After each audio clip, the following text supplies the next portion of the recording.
doing, Susan? It looks like here it's, we're live. yep. There we go.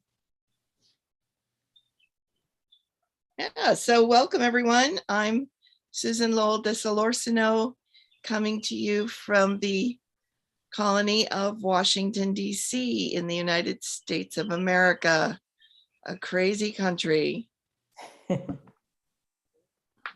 And Chris? Yeah, I'm Chris Morita Clancy, coming to you from the Coast Salish Territory outside of Vancouver, BC. Vancouver is also part of Coast Salish Territory. And over to you, Graham. Hello, I'm Graham Scarr from sunny Nottingham in the UK. And we're pleased to see you here again for another edition of the Biotensegrity Party. And as always, we always start the show with a toast. So here's to the Biotensegrity Party and long may it persist. Cheers. Here, here. Cheers, everyone. Cheers.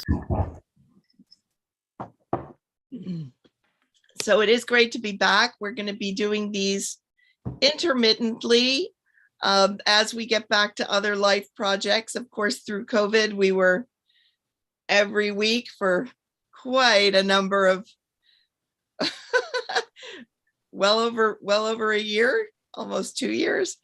But now we're at a point where we're trying to add balance, and so they'll be coming more intermittently, but they won't go away. And the Biotensegrity parties are an all-volunteer production of the Stephen M. Levin Biotensegrity Archive.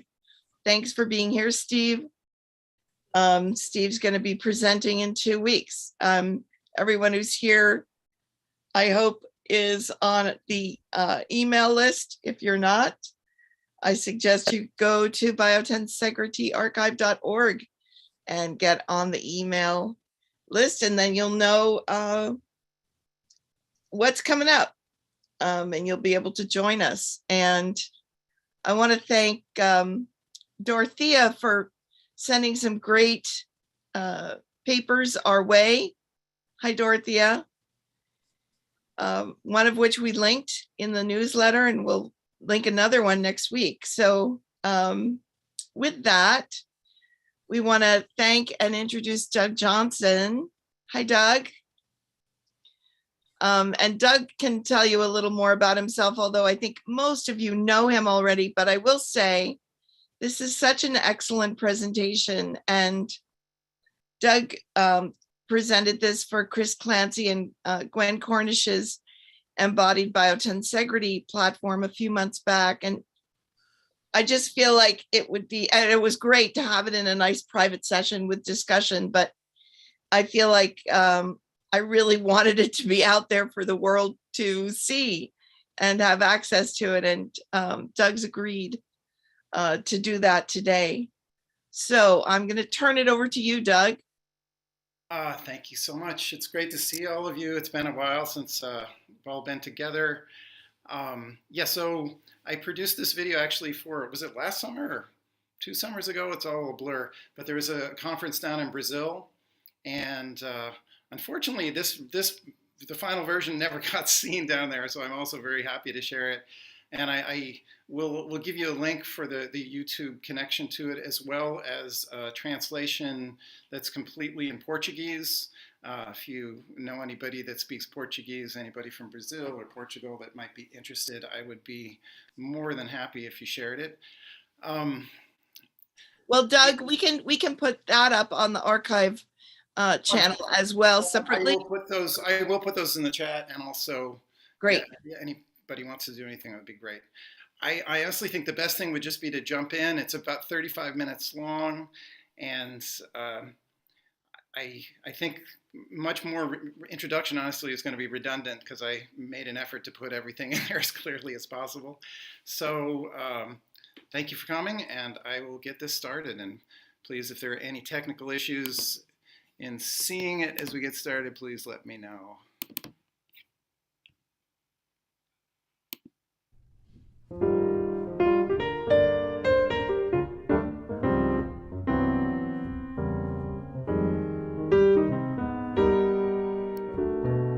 Puzzles and Paradox, Body Mapping and Biotensegrity, presented by Doug Johnson, Professor of Piano, Berklee College of Music in Boston. Obrigado pelo convite para apresentar na sua conferência. How can we reconcile conflicts of reason and intuition? These images are beautiful. The comparison between the child and this model evokes an intuitive response. We recognize a springy resilience and flexibility in both the child's spine and the model. We know that the child has a spine with 24 vertebrae. Something that is less intuitive is that the child's vertebrae do not press directly from one to the next. The model demonstrates this beautifully, but it is also clear that this model is in no way a direct representation of the child's spine. This model is a fascinating metaphor, but it is not science. Tensegrity models are remarkable and we learn important things from them, but it is important to be clear that we are not these models. You cannot do a dissection and find these structures in the body. While a lovely metaphor, the simple idea that this model is the body can make biotensegrity seem like a pretty crazy theory. Purely as tactile metaphors, these models would still have value for therapists, movement educators, and artists. But if these models do not actually represent bones and tendons, do they actually have relevance in a scientific understanding of the body? Traditional biomechanics uses the science of architecture and motion. It uses formulae and calculations to generate clear numerical results. Because of this rigor, it is considered a hard science. In biotensegrity, we are not able to generate such apparently clear measurements and definitive results. A deterministic system is one where the resolution of forces can be understood, predicted, calculated, and measured. A nondeterministic system can be understood as a black box. While we can measure the input and the output, we cannot know what happens inside the black box. Although we can measure external forces, such as gravity, input, and the pressure on a force plate, output, we cannot know how these forces are resolved inside the body. How does the science of biomechanics produce such clear and apparently deterministic results? If you have had experience with dogs, but have not been around cats, you might reasonably say, a cat seems very much like a dog. I will assume it is essentially like a dog. I will treat the cat as if it were a dog and proceed accordingly. Similarly, in biomechanics, basic assumptions are always being made. Free body diagrams assume that the body has simple levers and motor units. Calculations are done as if there are simple fulcrums in the body that can be isolated. But the fact remains that the body is a non-deterministic system, in spite of the apparent clarity and certainty of the calculations. To the end of developing a meaningful sense of how the body works, it is very important to understand and remember that the calculations that are central to traditional biomechanics are made as if the body consisted of isolated fulcrums and levers. This is the fine print in the contract. Biomechanics and biotensegrity should each be evaluated by determining which theory is more effective in explaining the properties exhibited by living organisms. Intuition and paradox. I know that Glenn Gould was one of the best pianists in the world and moved with great grace and freedom to create his music. Some say that he had bad posture. But this is a paradox. It is not possible to perform at the limits of human potential while using one's body poorly and inefficiently. Where do we get our conception of good posture? Where does our intuition come from? What are the lenses through which we see and understand the world?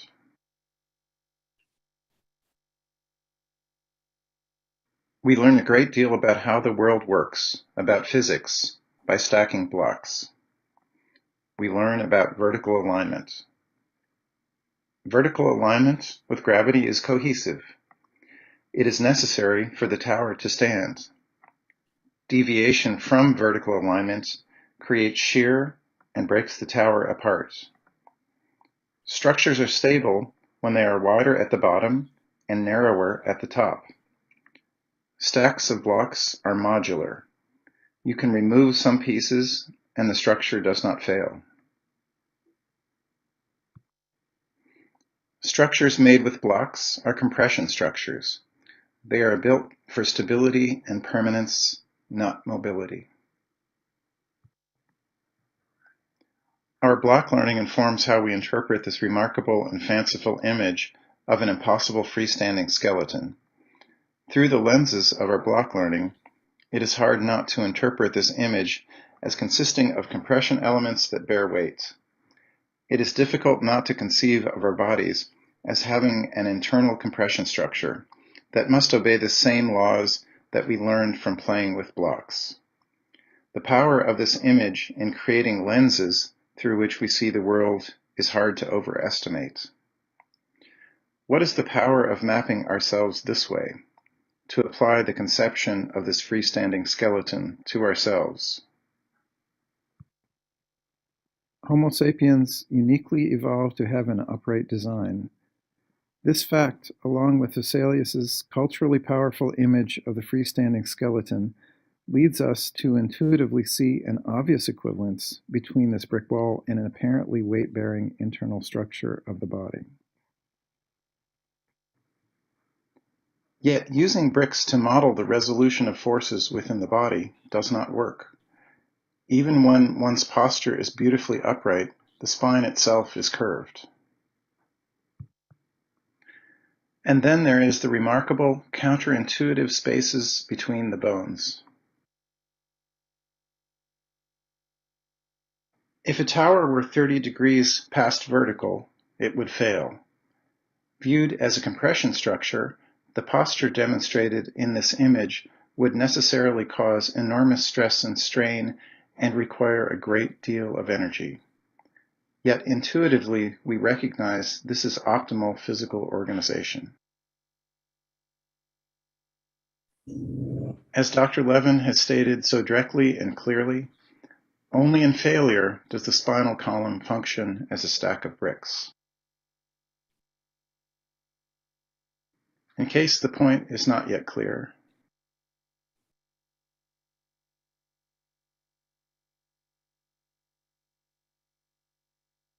we learn about structures playing with blocks. We learn about leverage and motion from playing in the park. This teeter-totter is a Class 1 lever. It is easy to see the body through the lenses of this park learning and prime our intuition to see these structures in the body. The contrast between the simplicity of the levers and the complexity of the anatomical structures is worth noting. Also important is the difference between the images of the body, which are maps created using the lenses of intuition and assumptions about the structures being mapped. Consider the degree to which a map of São Paulo is not São Paulo.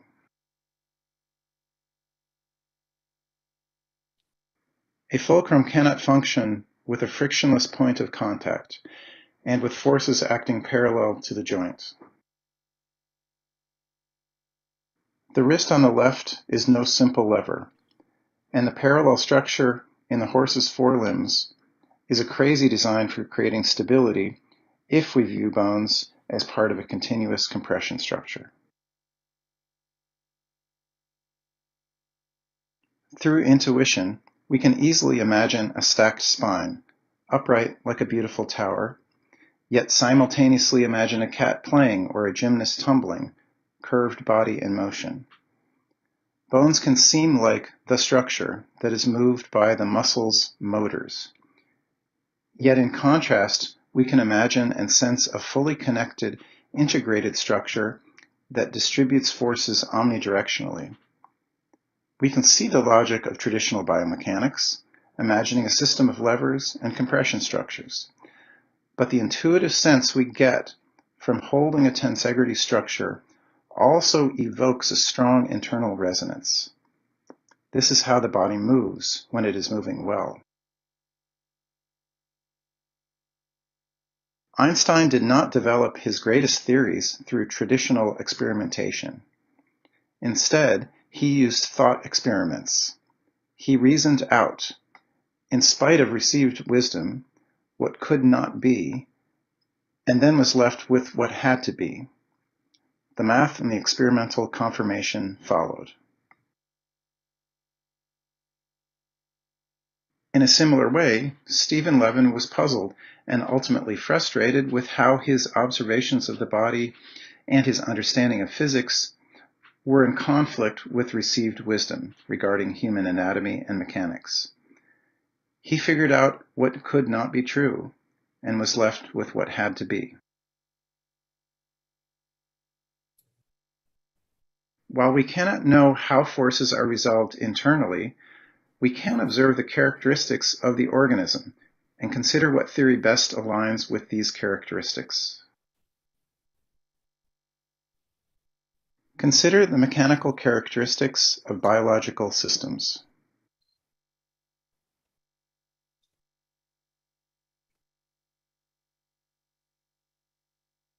Lever systems,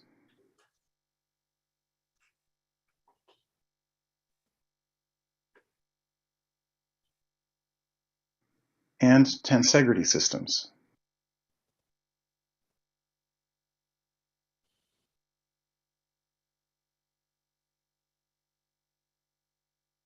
Consider what cannot be.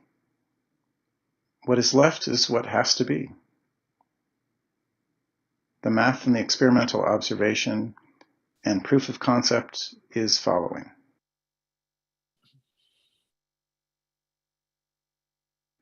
Tensegrities always distribute forces throughout the structure in the most efficient way. The thing that is so obvious when holding a tensegrity is that when one part moves, every other part moves. This is also what happens in the body when it is optimally organized. But we know that this is often not the case. Often in the body, when one part moves, just one part moves. It is our job to help the client reach the quality of movement that is idealized by the model. How does the theory of biotensegrity inform and interface with our practical understanding of human structure and movement? Kenneth Snelson built the first tensegrity structure. It was the X module shown here. He called this invention floating compression and said that these newly discovered structures are forces made visible. While tensegrity structures make this remarkable arrangement of forces visible, it is that they also make these same forces palpable that is most meaningful and profound for many of us. In different yet related ways, each one of these structures seems magical. Our bodies have the potential to experience each of these seemingly magical properties.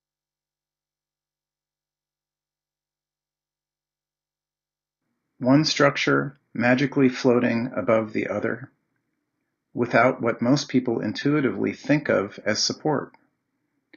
What does this feel like in our bodies? Imagine that the floating X is your thorax, or your shoulder girdle, or your neck and head. Remember that while these structures are not direct representations of our anatomy, they are representations of the same forces made visible that animate us. Our bodies obey the same laws as strut and cable tensegrities.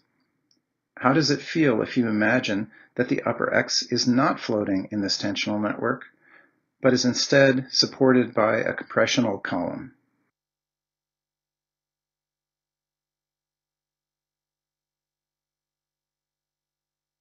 What does this feel like?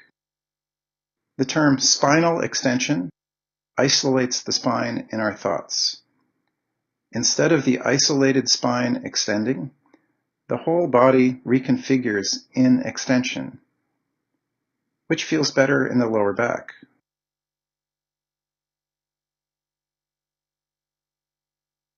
A tensegrity can be reconfigured by changing the tension in a cable or putting in a different size strut. The structure responds to the change by changing shape so that the tension is balanced in a way that requires the least energy. When a beam is cantilevered out past its base, it is under stress. This stress is known as a bending moment. It is remarkable that while the Snelson sculpture is cantilevered out past its base, it does not experience any bending stresses or strains. All of the forces are delivered in straight lines.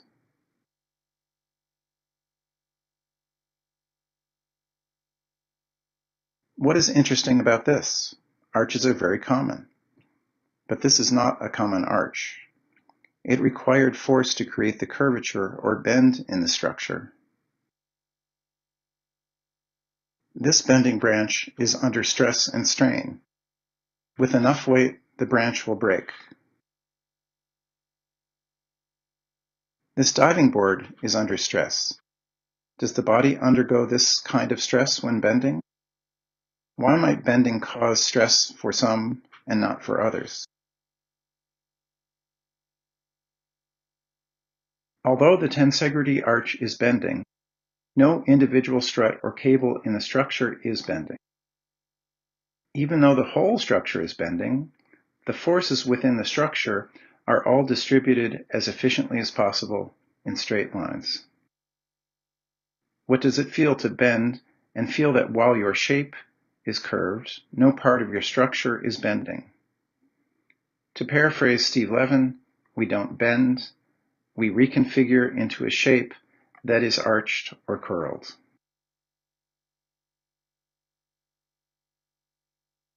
And finally, Snelson's needle tower. As you are probably aware, this is the structure that provided the light bulb moment to Dr. Levin as he was working to understand how the massive neck of a dinosaur could possibly support its own weight. It did not make sense as a compression structure. Notice how the struts in Snelson's tower seem to be floating and extending magically upwards. When our bodies are optimally organized and activated, there is a resulting sense of weightlessness. I hope you all recognize this in yourselves. When the sense of weightlessness comes into the system, it is a phase change, from feeling heavy to feeling weightless.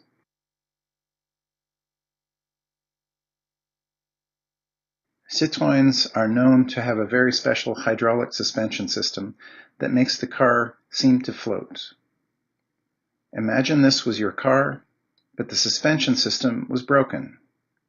It looks fine from the outside, but the ride would be rough. Getting around would be difficult. You might assume that this is just the way it is, and could not get any better. Before this car starts, it is heavy. On ignition, it is buoyed up. This buoying up results from the activation of the car's hydropneumatic suspension system. This system creates and manages pressure. While this might seem like a fanciful analogy, we create stability and resilience in our bodies by managing intra-abdominal pressure. An important aspect of the biotensegral forces in our system is that they are also dynamically managed. Some of these forces result from the control of intra-abdominal pressure. Tensional forces provided by the cooperation of the diaphragm, abdominals, pelvic floor, and intercostals are balanced by the compressive forces of the close-packed abdominal contents. To understand the phase shift from heaviness to lightness, we need to consider the question using the theoretical framework of biotensegrity. These are questions of the dynamics of the system. Dysfunction or pathology in the body of this type can be considered in the realm of dynamical disease.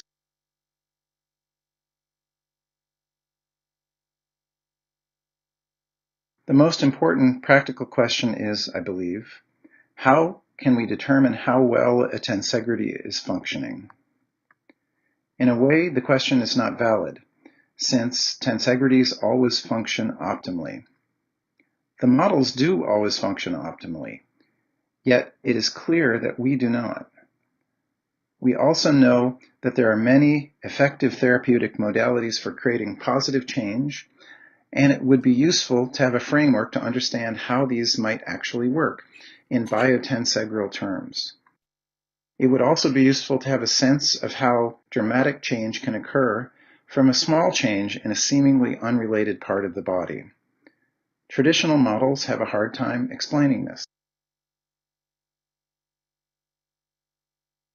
To determine how well something functions, it is useful to clarify what the function of the thing is. A tensegrity can be considered a medium that conducts mechanical energy. This mechanical energy carries information, and energy that carries information is a signal. A tensegrity structure is a communication network. Move one part and every part moves. That is communication. In the case of a tensegrity structure, the signal is mechanical energy, movement. This signal communicates through and throughout the structure, sequentially and simultaneously. In a network, it is possible that a signal can be communicated with zero loss of information. Sometimes there is distortion or loss of signal. Other times it is not possible to connect to the network at all.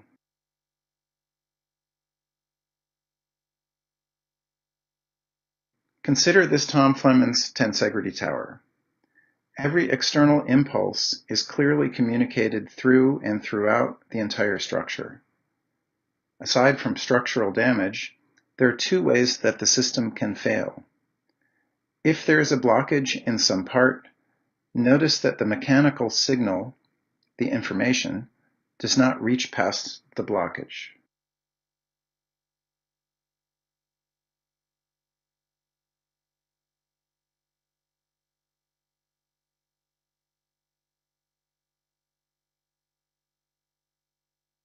The other way that the system can fail is with collapse.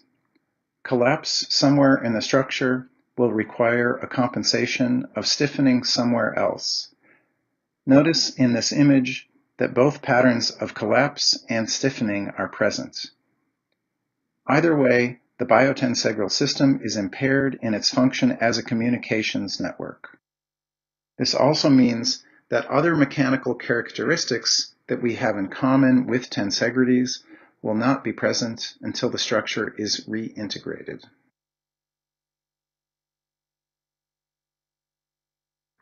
Viewed as a communication network, it is easy to see how small changes can block communication or reestablish communication.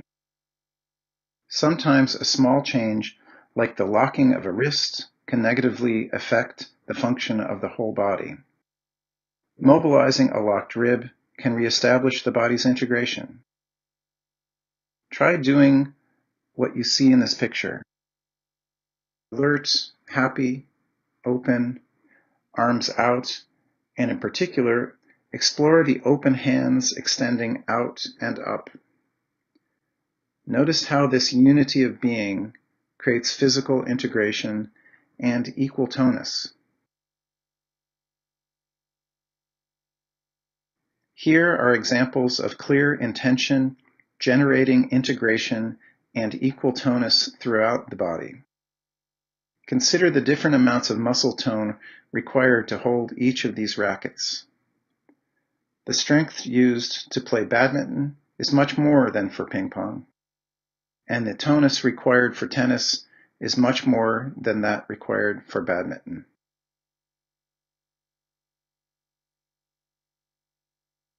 Consider how the use of the fingers in extension from the carpometacarpal joints can trigger a powerful connection throughout the body.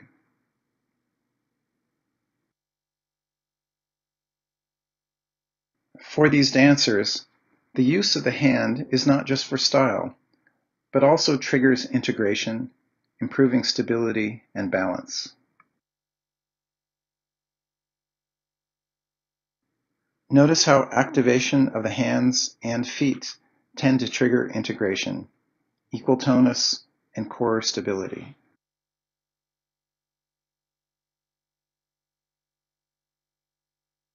This is a picture of my daughter and a kitten going to the piano keys with a beautifully integrated extension throughout the whole body.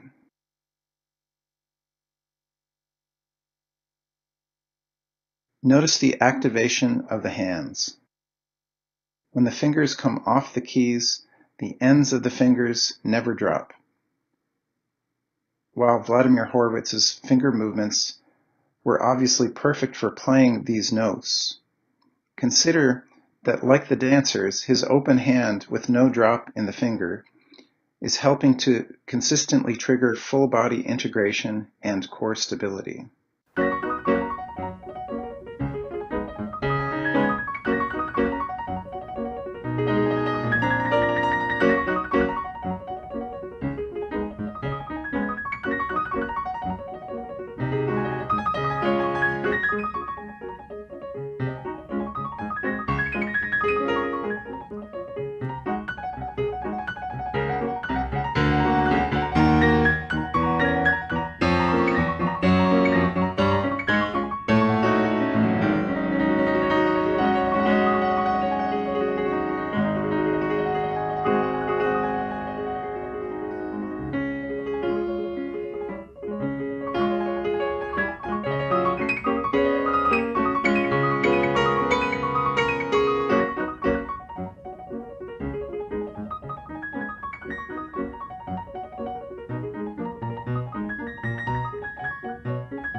Our body map is the internal representation that we all have of ourselves.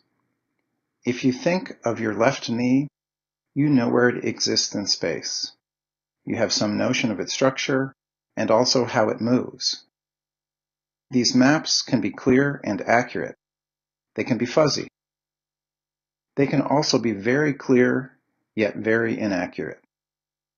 This dissonance between our picture of ourselves and the true nature of our structure has an effect on how we organize ourselves and how we move. Consider the common name rib cage. Many people have a distorted sense of their rib mobility and the mobility of their thoracic spine because of this unfortunate terminology. Many people imagine their wrist is like a hinge, their palm is a solid structure, and that their thumbs just have two joints instead of connecting directly to the wrist bones.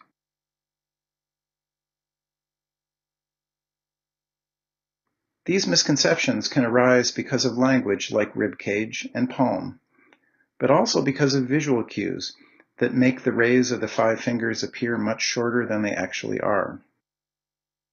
These mismappings can dramatically limit our potential for free and efficient movement. If our body map is informed by this schematic representation of the elbow, how might it influence our physical organization and movement? When presented with this model, it is difficult not to embody the assumptions that are being made. That we are essentially machines with isolated levers, muscles that shorten and tighten to move bones. To isolate movement at this joint, I need to prevent everything else from moving. Try moving like this picture. What happens in your thoracic spine, ribs, hip joints? What happens to your breath?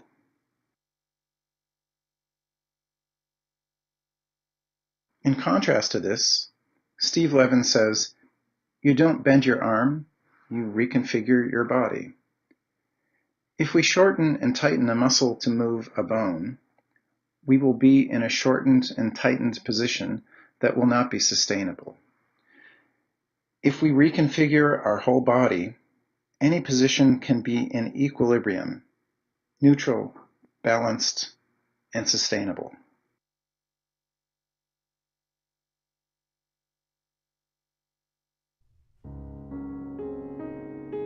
This is a student from the University of Brasilia.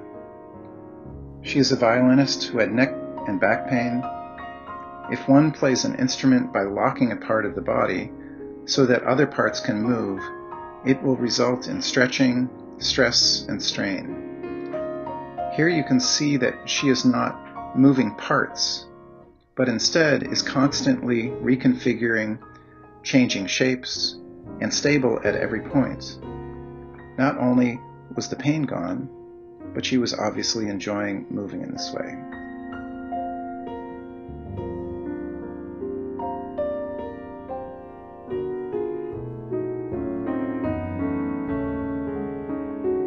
Tensegrities are forces made visible. Also made visible are possibilities of configuration, relationships between parts, and a seemingly magical relationship to gravity and the earth. Mapping ourselves as having the same mechanical properties as tensegrities gives us the potential to experience these forces and relationships in ourselves.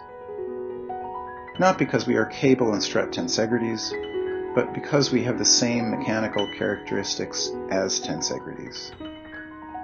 One part of us can seem to float above another. We can curl without bending, extend out without strain, and while seeming to defy gravity, auxetically expand, lengthening up towards the sky.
Great.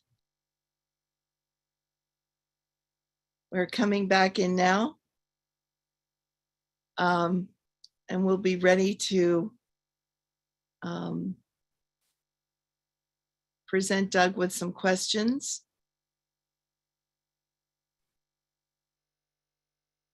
Doug, I'm not seeing you now. Maybe we lost Doug and he'll come back.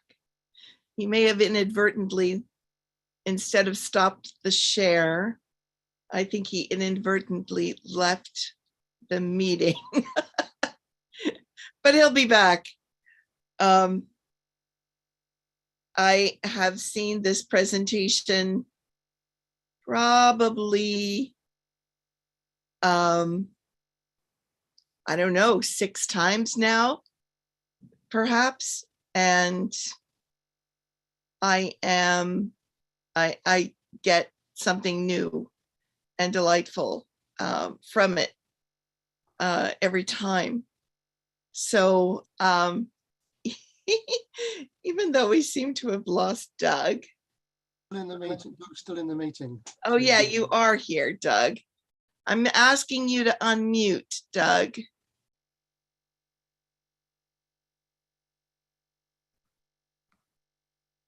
In the meantime, Susan, can I hop on and invite everybody who hasn't yet introduced themselves to put their name and their location in the chat, and you can go through and welcome new people. Hi, Sue. And also, this is a great place to put questions. Yeah. Yeah, you can do the raise hands if you want to do a question, or you can pop it in the chat. You can also, if you can't find the raise hand, you can always say in the chat, I have a question, or even just unmute yourself and say, I have a question. And oh, thank you. Welcome, Mandara. I think you're maybe here for the first time. We love it, especially when you're here for the first time. Hi, Leslie. To just let everybody know where you're coming in from. That's great.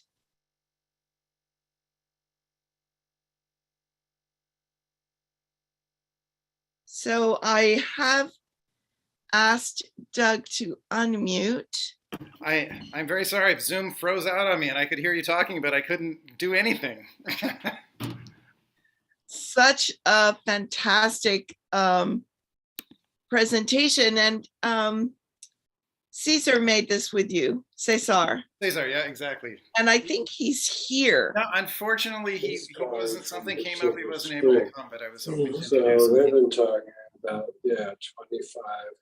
You did a great job with that, with the editing, and he was the one who created the Portuguese version, which I will put in a link. That's great. So comments, questions, thoughts? Yeah, I mean, I feel like I could talk a little more, but I've been talking a lot for the last 35 minutes, so I'd love to hear anybody's Let me thoughts, ask you. questions. Yeah, let me ask you. So when we kind of build this in the newsletter, this concept of sticks plus strings equals bones plus fascia, which I think is the common equation that most people, when they first have an understanding of biotensegrity, that's how they get in, is through that door of that conceptual equation. But you have taken us beyond that. Can you talk a little about that? Yeah, absolutely. And I mean, I definitely had that same entry point, that same simplistic sense, but it was meaningful. But the trouble came in talking to some people that just said that's ridiculous. That's not simply what's going on here, and so I feel like often we get stuck in a place where there's something. Well, it's basically conflicting intuitions, right? That's one of the things I was trying to get on. Intuitively, we hold this thing and like, whoa, that explains everything. But if we actually try to explain what the tactile experience is explaining, it's very difficult. And especially if at some point our desire is to understand how it ultimately is science. I mean, I was at the beginning sort of provocatively saying this is not science, but it's not simply, obviously we don't have big gaps inside of us. There's ways that, but a lot of people, it's hard to move them past that dismissal. So, part of it is the goal of trying to understand it better just for myself. Part of it is trying to understand how to better communicate what I see as the truth of this, or the possible value of it. And And there's one thing Steve said a while back, basically that, you know, people can wave parsley over somebody's head and get a really good result. And he said, what's really going on? You can believe this, but what's really going on is this. And that's important to me to get a sense of even though so many of us are coming from different disciplines with different theoretical frameworks, how can we understand a commonality in all those things? And also for me that I haven't watched this in a little while, and there is quite a lot packed in there. I was kind of pleased, but the idea of communication, of that understanding of our bodies as a communication network is core for me, central and core. And whether one is doing something, for instance, people tend to lock their hip joints when they're doing certain things. I work primarily with musicians, but not exclusively. So if a violinist is locking their hip joint, their shoulder doesn't move very well. And they're just the sensitivity they have in their haptic system, their sense of touch is impaired. And it's not so easy to explain mechanistically. Why should my shoulder be impaired in function if my hip isn't free? So it explains how that immediate change can take place. But on the other hand, it can also explain how our body will remold in a certain position, creating restrictions. There are all these words because of Leonid's and Mariana's course, which I just want to mention is quite extraordinary. The Tensegrity assisted therapy. Unscientific. It's amazing. And so, I mean, I start to say restriction, and I'm trying to catch myself, or at least it's making me think. But at any rate, the lack of movement in the hip, I think we can say, is a kind of restriction. But it's fascinating how there are things that we can change instantly. Other things take lots of time to create changes in various ways. But all of the shifts in really, I'm thinking about emerging. We talk about emerging properties all the time, but we can also the opposite perhaps is a receding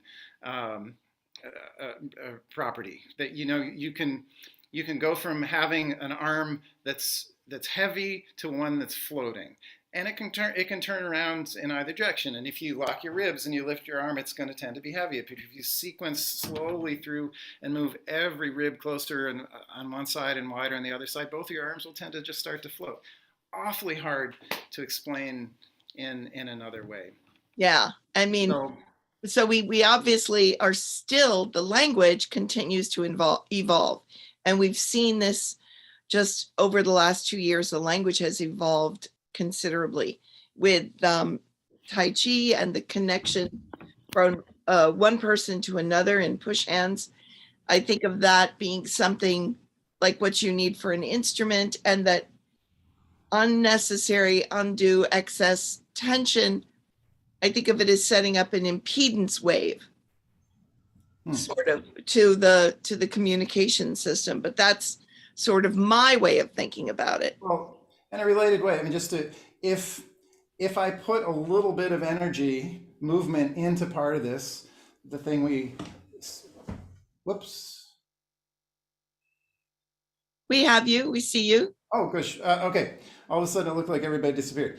I'm just going to change my view. So I am not only looking at myself. It's hard to have a conversation with myself. Okay. Sorry. That if I put some energy into this, it's immediately communicated and the forces are distributed through the entire system. If I put in a restriction here, a limitation, I don't let that move, as I go putting that energy in, it requires more energy here to keep it from moving. Yeah. And so that idea of how we're in a state an organization which requires more or less energy, it's kind of easy to see. And just try this out on yourself, really sitting or standing, lock your hip joint and just turn, spiral your spine a little bit, and notice that the more you turn, the more energy it takes to prevent your hip area from moving, pelvis from moving. And then if you just say, well, I'm just going to let it move as it responds, it takes a lot less energy to move, but also to maintain the stability. So I turn a little bit, I lock that. The amount of energy in my system required to create that stability has just gone up in a way that experientially I think is real easy to understand and experience. So so Chris had a question. Yeah, and then Summer has a question in the chat, but I'll read that out after we go through to Chris's question. Go ahead, Chris. I thank you for that, Doug. Beautiful image. And my question, actually, I've raised my hand here on behalf of Mina, who's coming to us from Brazil and is watching over on YouTube. So Mina's looking for some clarification, and she writes, can I think that movement is happening from my bones? Because she's trying to get clarification on this, the movement not happening from the muscles.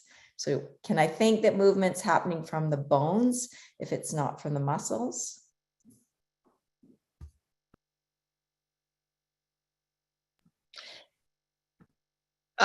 Doug, now we're not hearing you. Let's see, but you're not muted. So something's come unplugged. Still can't hear you. And again, your mute is not on, so that's not the problem. There, try now. Nope.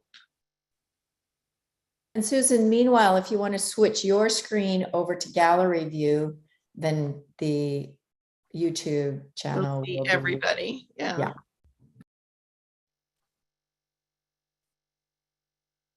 Well, I'll just jump in while Doug's working that out and say, what's not moving?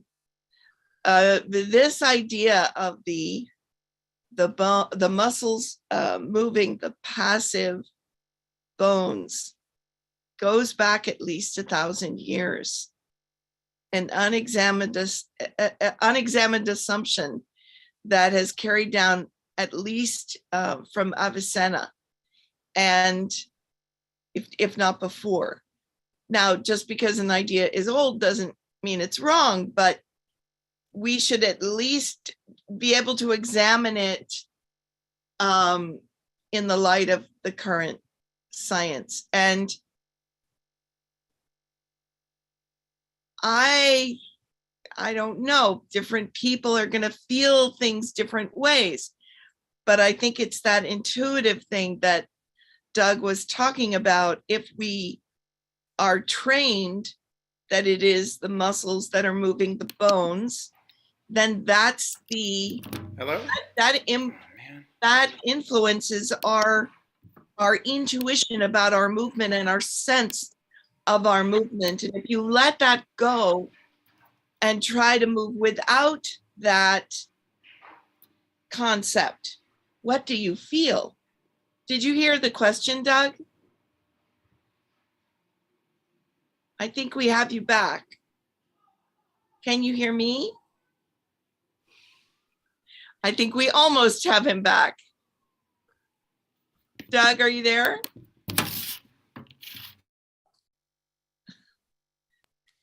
Still working out the tech. What do you think, Chris? I was busy typing away and not listening to you. I apologize. Let me jump in here. In Thanks, 2 Steve. weeks, in 2 weeks, I'm going to be talking about just where our energy comes from and gets stored to, and how we move it in the body, at least how I perceive it. And yes, we have to get away from the concept of the body moves by shortening muscles and lengthening muscles and antagonists and agonists and all that sort of stuff.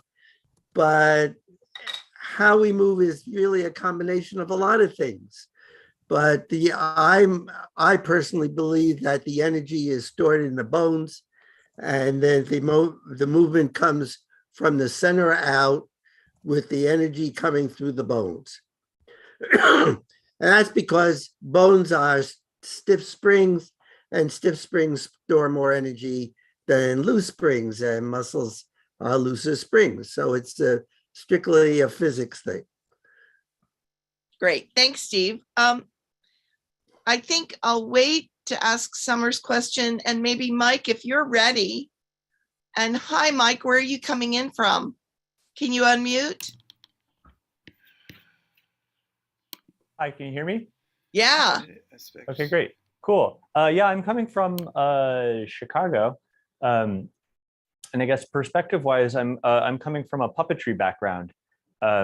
And I recently had my partner's mom, who is a body worker, showed me one of the Tom Flemons, one of these little guys walking around. So I've been picking it apart and trying to, I guess, so getting into the question is, these models feel incredibly abstract. And I'm wondering if anything currently already exists, or if people have been making things like this. And this is sort of like my attempt at oh, there he goes. Oh, hold on, Mike, hold on. I'm going to spotlight you because I think that'll make you nice and big. Oh, great. All right, Yeah. bring this a little closer. Okay. So I was wondering if, because this is a lot of me just sort of like working on my own, but I'm wondering if similar models already exist, or what sort of work is there to make tensegrity models that are a little more, I guess, relatable is my question. Well, Mike, can you show us the joints close up and tell us what those are made of? Yeah, so the joints are, so all of these pieces are completely suspended. In theory, they're all, every joint with the exception of this, because I had a performance with it and I ran out of time. I realized it's not a true tensegrity. And the hope is to also add sort of like based on using like the Anatomy Trains book as a model of like where to put extra fascia, because I think this is a lot of the internal stuff, but not the external. But anyway, I really just sort of like saw on the internet a bunch of like floating tables and stuff and thought like, well, what if you just did that with elastic? And then it worked, sort of to my surprise. I sort of feel like Jodie Foster in Contact, who's been like given the instructions on like how to make the alien ship without fully understanding the alien technology. But like I'm just sort of like amazed at like by the movements, how it all works. And I guess I'm wondering if similar things or resources might already exist that are sort of working in, because I feel like as like a therapy model, I love that idea of like tensegrity assisted therapy of like, I remember the first time that I moved one of these doohickeys and I was able to feel the tensegrity living inside of my pelvis. And I was able to just sort of like snap it into place. And like, I lost back pain that I've thought that was just like I was stuck with for the last decade. So yeah, so I guess that is my question is like, where can one look to, I don't know, for similar resources? I'm being heard? Yeah, you're back. You're back. There we Gosh, go. I've got a corrupted Zoom program, I think. Is Dorothea still here? Dorothea, are you here? I was going to exactly take you there. So, Mike, first, welcome aboard. We love what you're doing and what you're exploring. This is wonderful to meet you. And I don't know if Dorothy is still here, but you should look online at the Tom Flemons archive. Oh yeah, I've gobbled it. Okay, you've drunk that down. Good. I think you should look on YouTube for somebody called Bone Man, Boneman. Cool. Have you seen those? He takes No. actual skeletons or models of skeletons, human skeletons, and strings them up and moves them. He's in Eastern Europe. Olga may know more about it than I do. Olga, chime in if you have anything to say on that. because I did see Olga was here as well. Steve, Um, do you have any thoughts about the modeling of human structure? Yes. Actually, I know you do, but Yeah, well, what you're looking at is a question of scale. You've actually upscaled it, so you're looking at the knee joint as a giant scale model, or all those major joints. But what's going on in between the joints is the same thing, only at a different scale. So that it's a question of what scale you're looking at. So yes, that I love that model, and I think that it shows how you can think of a joint as a tensegrity structure. But of course, I think of the whole body as a tensegrity structure, and they each link into one another. But it just looks at what scale you're working at. So the cell's the tensegrity structure. If you look at the cell, it will look like that. And if you upscale it, you lose perspective of this cell, but then you see the larger model. And what you've done there is look at the next level up, where you're looking at the tensegrity of a joint, but the other parts of the body have lost their definition, is so you can see it. So where I started out, of course, was at the knee joint, which was obvious to me, tensegrity structure, and it shows that, and it's and they work as a Jacob's ladder mechanism, but all joints do that. And then you say, well, what else are joints? Well, there's a joint between every cell. So that it's a question of what scale you're dealing with when you're looking at those kind of things. But I love that, to build it up to a bigger scale and recognize, okay, here's the knee joint and here's the hip joint. But that's, as I said, that's where I started in the first place, was in the knee joint, which to me was the most obvious one to consider as a tensegrity. That's Did great. that help? Yeah, hugely. That's Mike, great.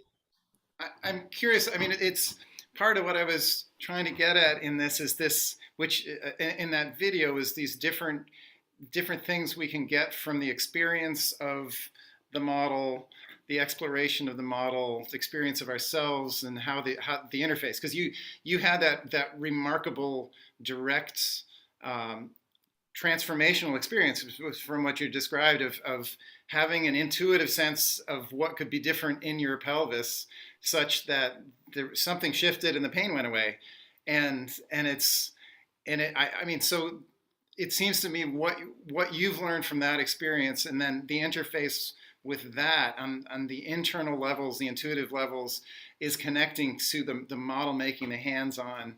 So I think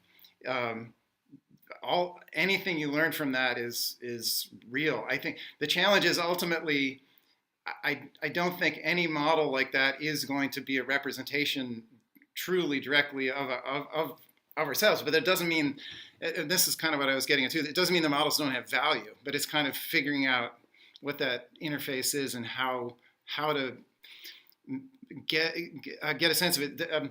It occurred to me the other day, and this is, I really could attribute Steve and Leonid in particular most every slide, so I want to throw that out there.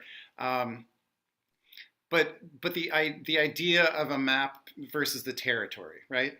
That a map is a representation, and it isn't the territory. And I just looking this up the other day. A model is essentially a map, right? If we're saying it's a model of something, the main difference in the definition is that it's three-dimensional. But one of the things that struck me is, just thinking about this a bit, is that in my experience, the idea of using a map to explore a place, explore the territory, is something we're very used to. You know, you go to a city and you have a subway map, or you have a map of the left bank in Paris, and you think, well, how am I going to get there, and how do I lay this whole place out in my mind that I'm seeing in front of me?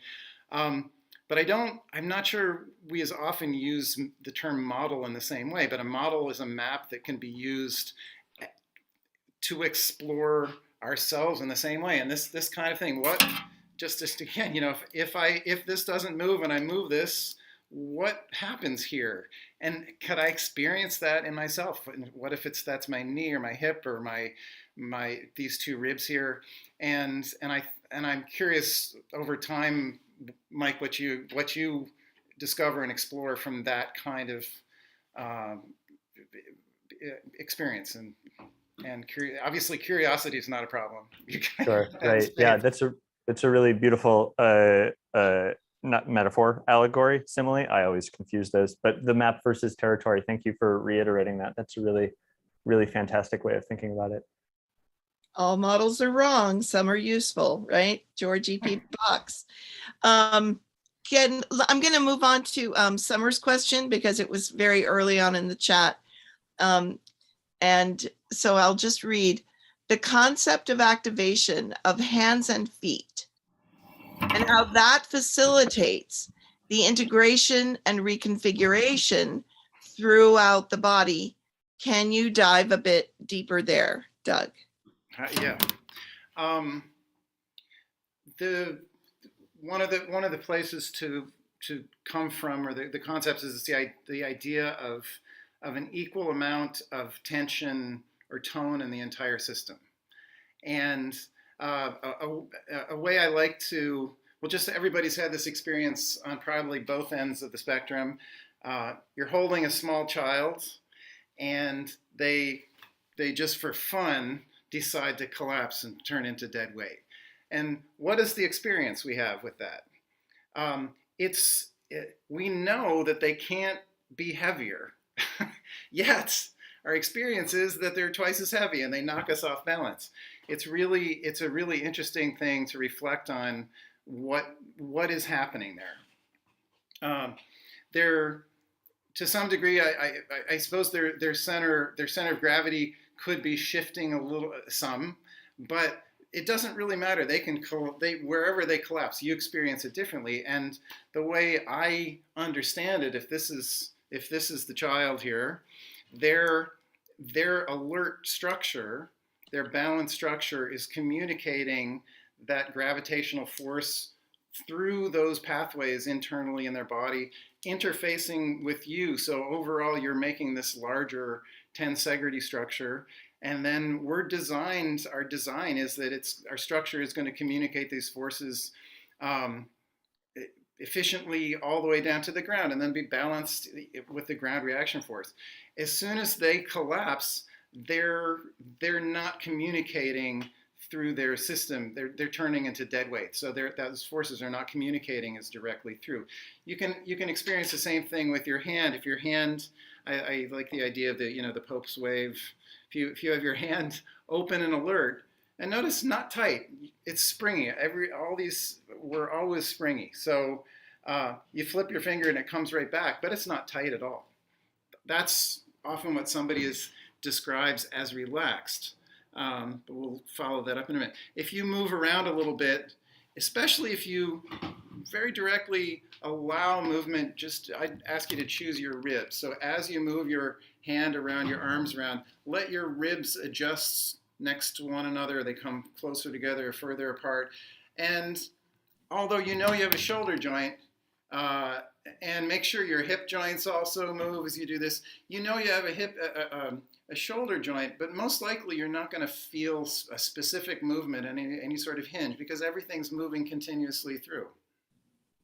Now, very intentionally, just collapse your hand and wrist. Let that be the baby or the small child that's playing around and is dead weight. Now, notice when you go to move, most likely you're going to get some not ideal movement pattern. You're going to end up lifting your shoulder. So it causes a locking down to compensate for a collapse. So I think that's one thing I kind of left out, I said there are two, in that video, there are two ways we can actively screw up that equal tonus. If I lock apart, then there's no communication. But the other thing is, if I collapse apart, which some people will focus on as being relaxed, as soon as I do that, my lumbar spine and my pelvis has locked to deal with the collapse. So that's I'm sorry if it seemed long-winded, but that is a way that you can understand when the hands are alert and active right to the tips of the fingers, then that's going to stimulate, trigger at equal tonus, and it's also not going to break it by collapsing and causing a compensatory locking. And it is fascinating to see. I mean, if you just try a little tap dancing or soft shoe, and if your hands are like this, it's very, you go boom on the ground and it's not so easy to move. You look at Aikido, that's a classic move of the hand. My good friend Anna Popa is a Tai Chi master. I'm sure she could talk about it from that point of view, as could you, Susan. But I hope that... Yeah, as could Ed, because here's the thing. We have exactly this move at the very beginning of Tai Chi. yeah. Preparation and beginning, right? So where this is coming up and you deliberately are letting that go. And then the trick, the thing that you have to work on over time is how to be integrated all the way through and past the fingertips, despite, and with that shape, so that any shape is available. And I imagine that with professional dance, it's the same thing. Somebody who has to pretend to be a rag doll or, something like that, or pretend to be a robot, or, the wooden soldier in the Nutcracker or whatever, has to be able to do that 6-7 performances a week and have it be integrated. So but I'm wondering. One thing to follow up with that, if you lock your spine, if you lock your ribs in your spine, and you really relax in that sense your hands and wrists, it's a very different experience than if everything is supple and then you really release. It isn't collapsed. So Exactly. It's not. It's a completely different experience, and that's one of those phase changes or emergence. But I think that's your Glenn Gould point, right? Absolutely. Is that people look and they say, well, what horrible posture. If he had had good posture, think of how much better he would have been. Well, no. I wonder if Ed had something to say about that, because we know he knows Biotensegrity, Alexander technique, ballet, and Tai Chi. Well, Chris had her hand up before I did. You go ahead, Ed. Well, I have a lot to say about that. I mean, I danced with a woman who, from a ballet perspective, was too heavy. But she was so well integrated and so well organized, we could do anything. I did one-handed lifts with her with no problem. And I danced with other women who were like noodles, flexed and collapsed. And I could barely lift them. And there was a woman who, in the days when I was dancing, a lot of the dancers lived on caffeine, nicotine, and cocaine. And no joke. And I broke a rib trying to lift her because she couldn't jump. She was so weak and so disintegrated and thin, thin as a rail. And Doug, your point about collapsing and Susan with Glenn Gould and having the energy, even though the shape looks terrible, having the energy move out through his hands. I think this is a big problem for those of us in the somatic education field, is people have no idea how collapsed and heavy they are. Oh yeah. And how do you help communicate to them? I mean, that could be a whole tea party in itself, it seems to me. Great, thanks. Chris, over to you. Thanks, Susan and Ed and Doug. And I just wanted to continue this conversation about the relax versus collapse. In yoga, there's a word sukha, which literally means good space. And I know Camilla and I were talking about, Camilla was talking about that small space and the big expanded space, each being equally resilient. So when you have your tensegrity and you expand it, it starts to want to go back to its minimal energy state. When you start to compress it, it wants to go back. The further you compress it, it doesn't get collapsed. Thank you, Doug. It pushes back. It wants to go to that space. So those people who are interested in practicing yoga, that sukha, that good space, I've been using it in English, is the good space, the good small space, the good big space, and the good small space. And it's something that some of us have been playing with. And thank you, Camilla, for that, opening that door for me. People seem to get that. The other thing that people really seem to get is if we start playing with tensegrity, as like Leonid Bloom and Mariana Barreto are talking about, the behavioral aspect as a dynamic behavior. If we focus on any one of the emergent tensegral behaviors or properties, all of the others, where you put the energy, it's going to expand or become more salient, and all of the others become more salient. With just that change of metaphors and also where we put our attention. Would you go through that again, Susan? I mean, Chris, please. That last part, just the last part, please. About the sukha. Oh, well, I guess I was talking about sukha. So behavioral, yeah. Behavioral. Okay. So one of the things, again, this amazing course that Leonid and Mariana are putting on, Tensegrity Assisted Therapy, Leonid has brought to this paradynamics. And, Steve, you have been saying all along, it's about force dynamics, it's about the energy. Well, many of us, myself included, need to hear that over and over and over again, and from in different language. So Leonid started talking about behaviors. So not tensegrity as a structure, as a thing, bones as the compression struts, et cetera, but the tensegral behaviors. So following so far, Ed? I am. Thank you. So then when I find you put awareness to any tensegral behavior. So for example, Summer was talking about the integration through the hands and the feet. As soon as you could try it, bring your awareness to your hands or your feet, right to the tips, and notice one of those emergent tensegral behaviors or properties. Notice just that sense of spaciousness, that sense of that good space in your hands, whether it's a good sukha, whether it's the expanded, that big space, or the small space, but non-collapsed. And when you do that, I find, and many others find, that the whole body changes, because of course we're one whole. This is a nice interface.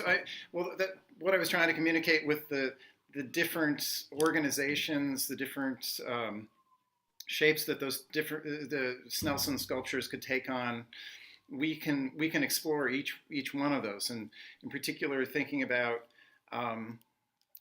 the tower, the needle tower, and I can't remember if it's Baryshnikov that was leaping up, but he was going up in the air and he was lengthening up as he was doing it.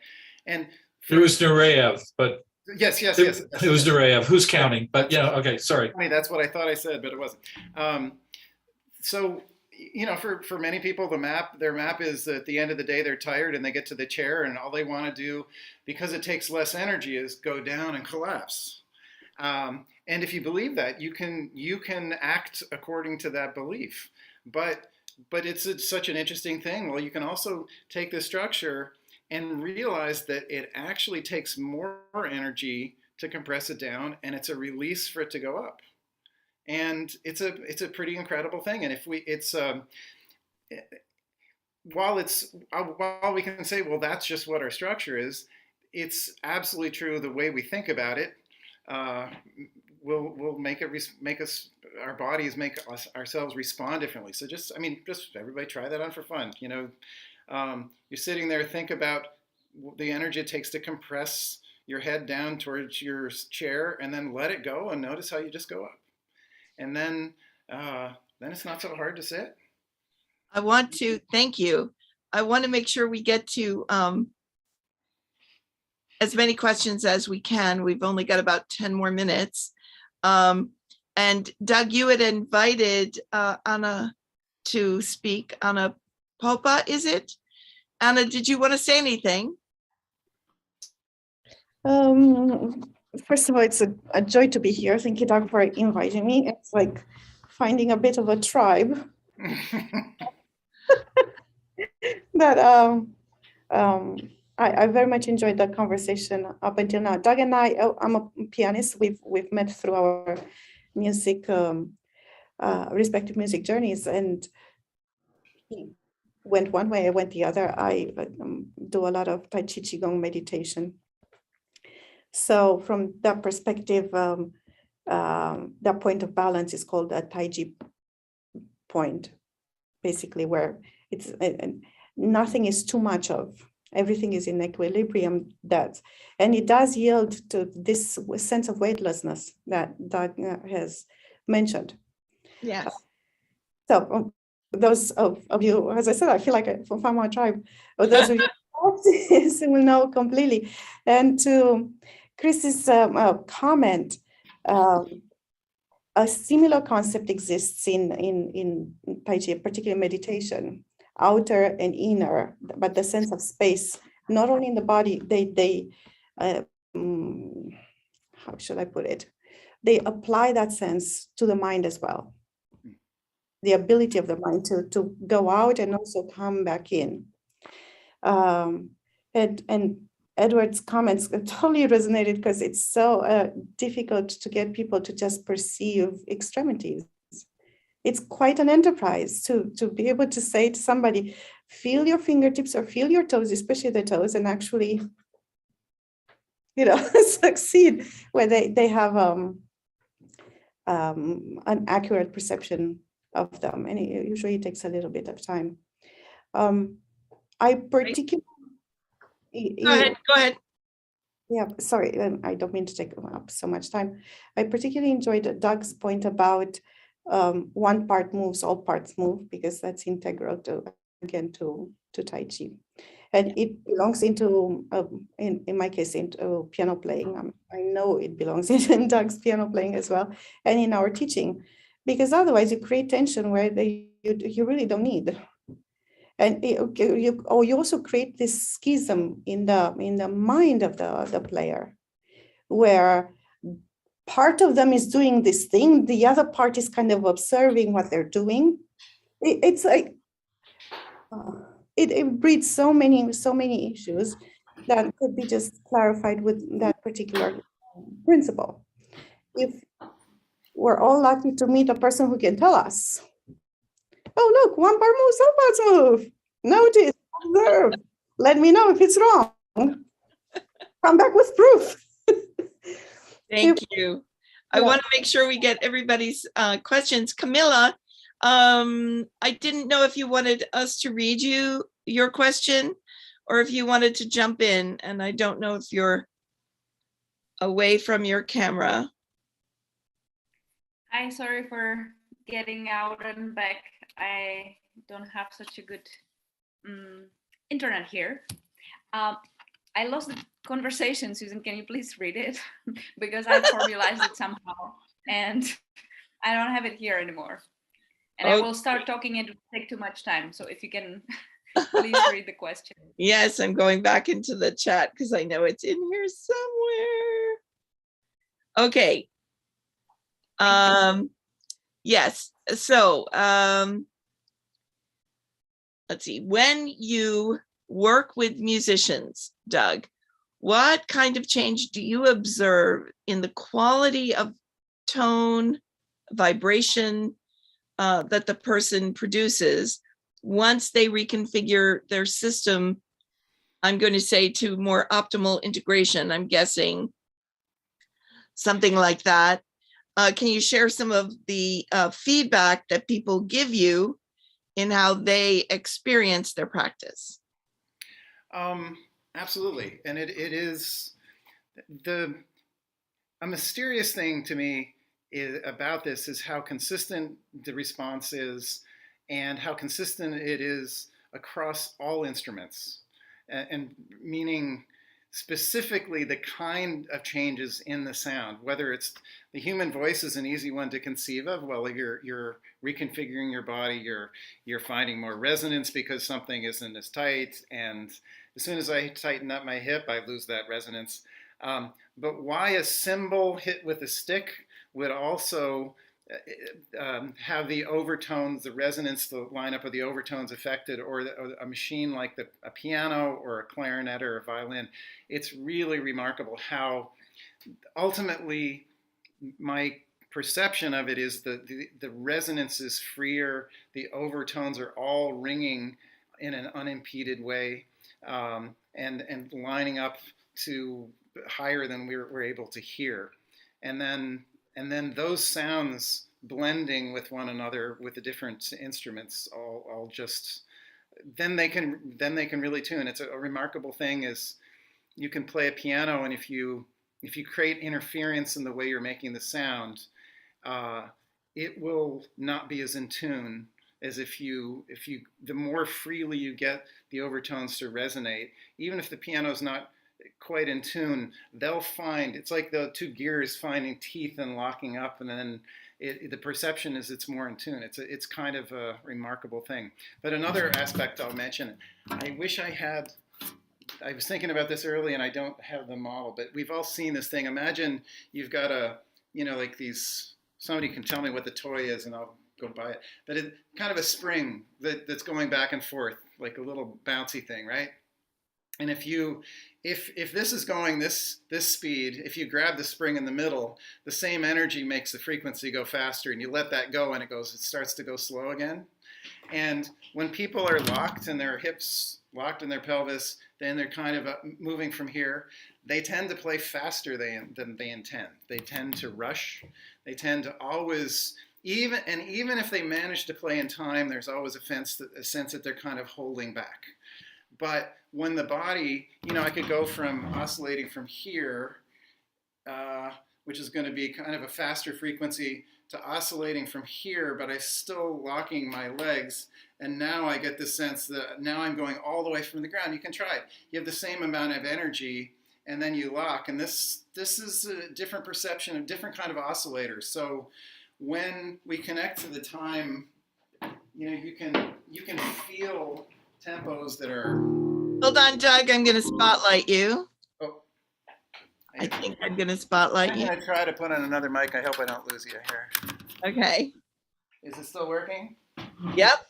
So if I'm locked and I'm playing a tempo like this, I'm just kind of trying to keep track in my head. Yeah. But if I'm letting myself move freely all the way down, so now the oscillation that's in my body contains the possibility of that slow pendulum swing. Nice. Nice. So now that ground reaction force is flowing up through you and out your fingertips unimpeded. And like Anna was saying, if I play this chord down here, and then I think my task is to play something else up there, and I lock, and then I go here, it's not the same thing. It's coming around, bringing your arm around it, bringing it in. So that's quite a universal thing. That's really it's kind of mind blowing every time. But and one trick I like to do with that is if you have a bass player, for instance, they've got their feet on the ground, they're in contact with the bass, so they're a unit from their feet to the contact with the instrument. And what I'll do sometimes is take the bass at the very lower part of the bass, rock the bass from the end pin, and then they start to oscillate, and then they have to release their knees and hips and ankles. And as soon as they start to do that, their breath frees up and their tone, boom, boom, This is big in the town. I mean, you can imagine the parallels. You know, if you're trying to move somebody and you're locked versus you're free all the way down, and you do this, and then they're just going to go across the room. Oh, that's great. Thank you. We are at cutoff time, believe it or not. We will be back next week and the week after. We have presentations coming up from Leonid Bloom and from Steve Levin. If you're not already on it, I highly recommend you go to biotensegrityarchive.org and join the mailing list, because you'll also get a chance to see things like, I don't know, recent publications. And also there's a group that's starting to self-assemble of people who are going to be in Montreal in September for the Fascia Research Congress, because they're going to, people who are there are going to try to kind of self-organize into a big and get together in some way. And the link was in the archive newsletter and will be for the next couple of newsletters to put your contact information for that.